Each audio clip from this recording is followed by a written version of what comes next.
income on the tax return, and any deficiency you're making up with money on hand, liquid assets on hand that could be used to fill in the deficit. Is that right?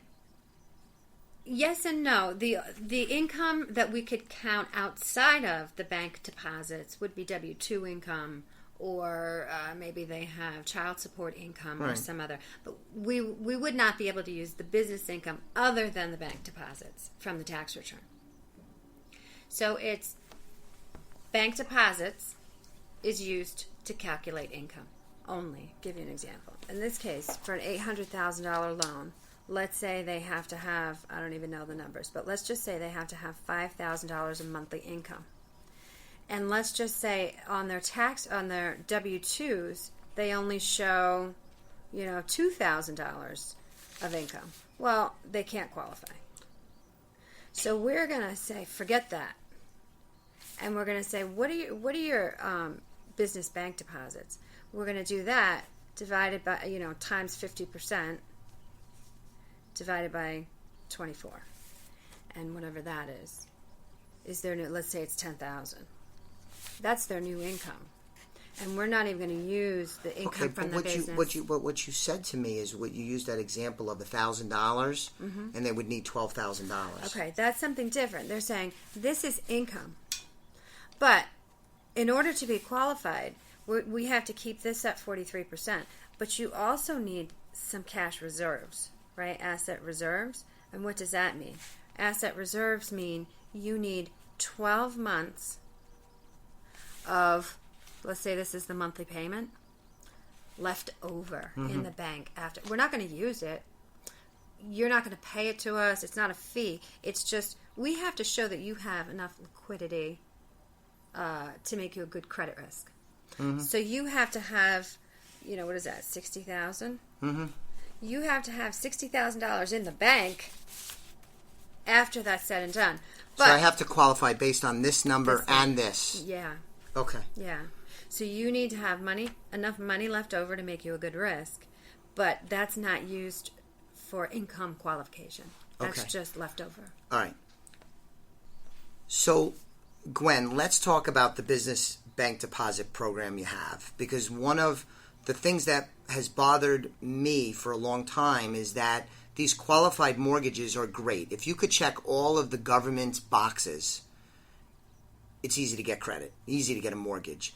But if you can't check all the boxes, it becomes problematic.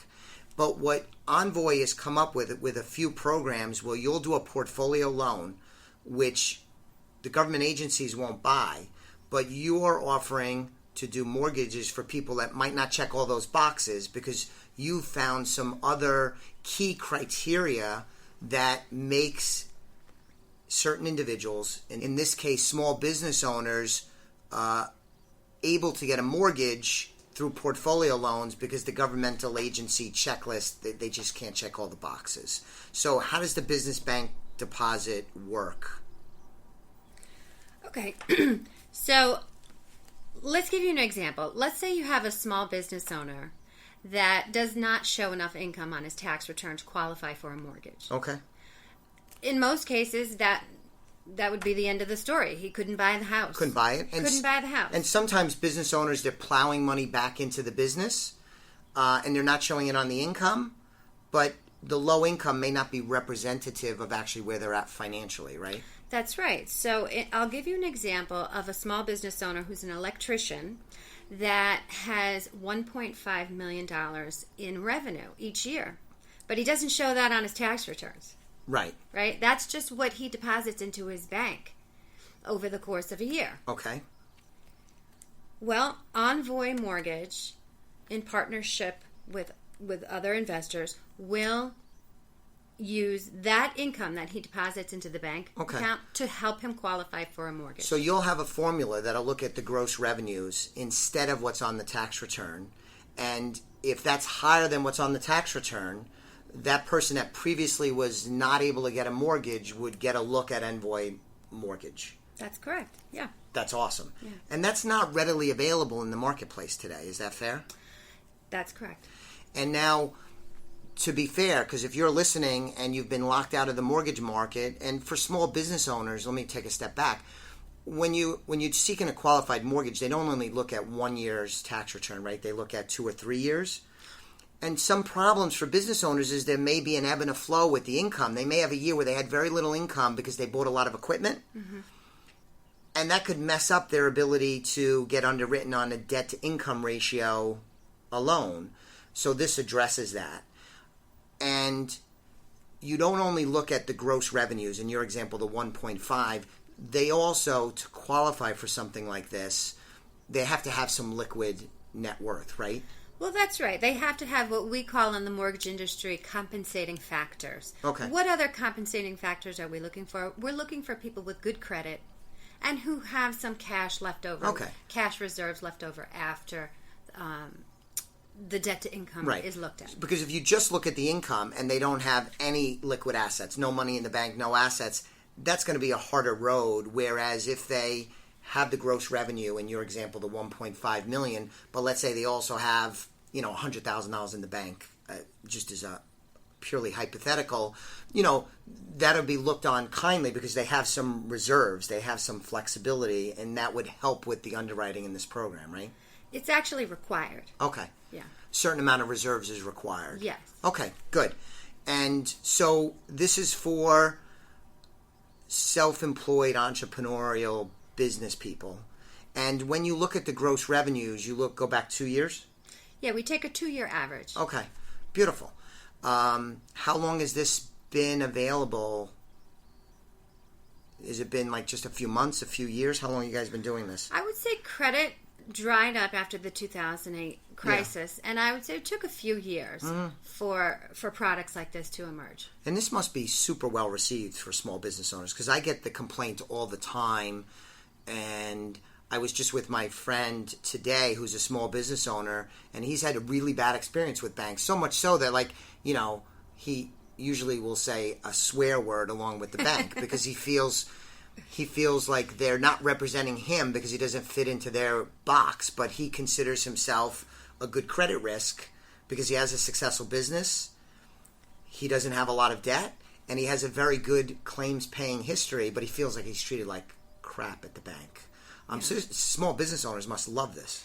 They do, and ironically, a lot of my referrals come from banks, from large commercial banks who have private clients who can't access the Fannie Mae products, and the banks can't help them. But they want to find a solution so that the people don't use swear words with their names, right? Right. That makes complete sense. Yeah. All right, cool. And now there's another program. So that's the Business Bank Deposit Program, and that's specifically for entrepreneurial small business owners. You could get a portfolio loan, which means that it doesn't qualify for a government agency to buy, and you all will look at some factors that the government agencies would discount or not even look at, and that being gross revenues over a period of time and reserves, as well as you need a higher credit score. What did you say, 700 and above, I think? 700 in one case, another program is 740. Okay. Yeah. But you need good credit. If you walk in at 520 credit score, it's a non-starter. That's right. So have good credit, everybody. Now, you have another program that I'm also interested in, because another example of a community, a group of people that have a hard time getting mortgages are people that are asset rich but light on income. Because the qualified mortgages, again, they're focused on income. If you try and borrow $100,000 but your income doesn't justify it, it doesn't matter if you have $1 million in the bank. Mm-hmm. Which is crazy, right? It is. It's really crazy. I mean, for most of us, you would think commonsensically, somebody has $1 million in the bank and wants to borrow $100,000, probably in most instances should be able to get $100,000. But that's not the way it works in the qualified mortgages. It doesn't matter what you have asset-wise. It's strictly based on income. And for certain people, retirees as an example, they have lots of assets, but not necessarily a lot of income. So this program you have is called what? Asset utilization. And so who qualifies for this is, correct me if I'm wrong, people that have lots of assets, but may not have a lot of income to qualify for the debt-to-income ratio. Yeah, and you hit the nail on the head when you said retirees. This is a perfect program for a retiree that may not have a traditional source of income anymore. They may not have a W-2 or a 1099. So, but they have lots of assets in the bank. So they can qualify based on the assets they have. Yeah, I am thinking of an example. A client of mine, Judy, she's been a client of mine forever. She has several $million of liquid net worth, but had a very modest income. She was working for the family business and had a very modest income, and she was unable to refinance her high interest rate mortgage because even though she had several $1 million, and there was a specific reason why she didn't want to pay off the mortgage. There was tax and estate planning related, so it was a complicated case. But the moral of the story is, because she had a modest income, she couldn't refinance her mortgage, yet she had several multiples of money in investments and liquid net worth, and this addresses people like that, and there's a lot of people like that out there. So I assume to get an asset utilization, to qualify for this asset utilization program, you probably still need a high credit score, right? You do need a high credit score. And people may ask, if you have $1 million in the bank, why do you need a mortgage? And you need a mortgage for reasons you just stated, that maybe you want to take the tax benefit of the write-off. Or maybe it's used in your estate planning. That's exactly right. So these people may still need a mortgage even though they have sufficient assets to cover the purchase if they wanted to. Absolutely. And so there's some assets I imagine are more friendly to this program than others. So let's just use an example. If somebody has a lot of assets but it's in real estate, commercial and rental income kind of properties, would that have a shot of qualifying? Traditionally, we look for assets that are liquid. Yeah. And so stocks and bonds do count as liquid assets, but we only use 85% of the value. So stocks, bonds, mutual funds, all of that stuff, cash. And does it matter if it's in qualified accounts like IRAs? We do use a portion of IRAs. Okay. If they're 59.5, we can use all of them. Okay. If not, so you're going to look at it, but you might assign a percentage. So if it's, use a round number, $1 million, depending on the age and the registration or type of the account, you may only count 70 or 85. It's not all 100%, but I imagine bank money is a higher percentage, probably 100. Yeah. So if you have cash in the bank, we can use all of that. If you have a retirement account, we may not be able to use all of it. Okay, good. And if somebody owns real estate, investment type real estate, will that get counted at all, or was it get counted at like a much lower percentage? No, real property is not considered unless it's in a REIT or some sort of investment vehicle. Okay, but generally speaking, because I know we have a lot of listeners that are real estate investors, that's why I'm asking about that. So I understand this is more traditional liquid assets because you're going to underwrite it and say, hey, if the client needed to make the payment and they were having some trouble in their lives, they have reserves, they have money, they have assets that gives them flexibility, we're likely to get paid. Is that an easy way to explain that? And it's just common sense that if they liquidated those assets to pay their mortgage, they can. Beautiful. We look at the whole picture. Okay. And I know we mentioned retirees, and that seems to be the most obvious example of this. But this would work for somebody that, say, got a large inheritance, is not retirement age, but got a large inheritance, or sold a business, and they might have lots of assets. Mm-hmm. But if you sold your business, you may not have the income anymore. That's right.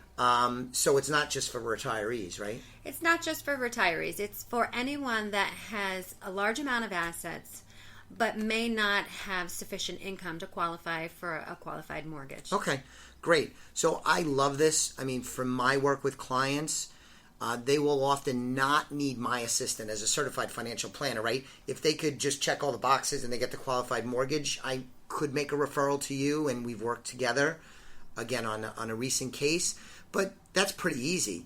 But when you're dealing with small business owners like I do and retirees like I often do, you end up in a lot of situations where they don't fit into this one-size-fits-all checklist that you have on the qualified side. So I love to hear that you have these outlets for people, and I want to stress, this is not the craziness that we saw